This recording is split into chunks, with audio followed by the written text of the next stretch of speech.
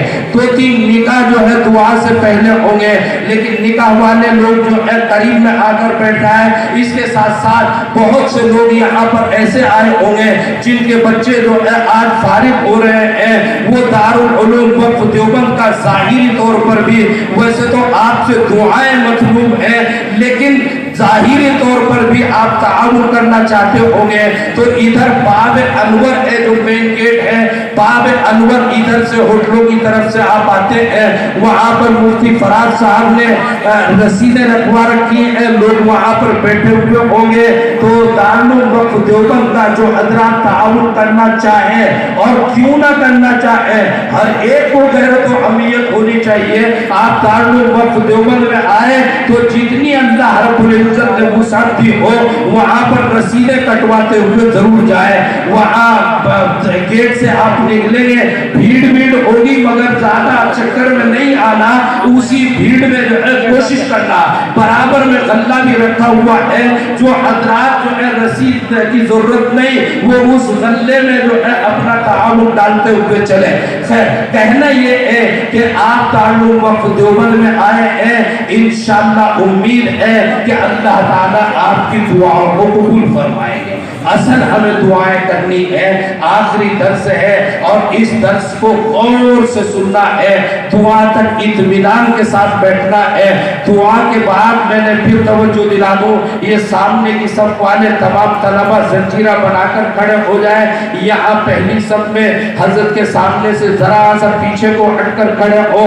اس دروازے سے مسافے کے لیے آئیں گے، اس دروازے سے مسافے کے لیے آئیں گے اور کھجور پانی لیتے ہوئے جو ہے اس دروازے سے چلے جائیں گے۔ تو اس طرح جو ہے باہر سے لائن لگائیں گے، دارالحدیث میں اندر سے کوئی مسافے کے لیے آنے کی زحمت نہ کرے، ادھر باہر سے لائن لگائیں گے برآمدے سے اور یوں اس گیٹ سے آئیں گے اور اس گیٹ سے جو ہے مسافہ کرتے ہوئے نکل جائیں گے۔ دوسری بات یہ ہے کہ مسافے کے وقت میں دیکھو ایک آدمی مسافہ کتنے لوگوں سے کرنا ہے، تو مسافے میں ہاتھ کو ہاتھ سے مس کرنا ہے، ہاتھ کو ہاتھ سے ملانا ہے، پکڑ کے ہاتھ جو ہے دیر تک رکنا نہیں ہے۔ اگر اس سنت کو آپ زندہ کرتے رہیں گے تو پھر ادھر سے فرض جو ہے وہ ترک ہوتا ہوا چلا جائے گا، لوگوں کا ازدحام ہے، اس لیے جو ہے آپ تقدیم الاہم علی المہم کا ضابطہ پیش نظر رکھیں، مسافے میں ہاتھ سے ہاتھ کو مس کرنے پر اکتفا کریں۔ اللہ رب العزت آپ کا ناصر و مددگار ہو۔ پھر عبارت پڑھنے شروع کریں۔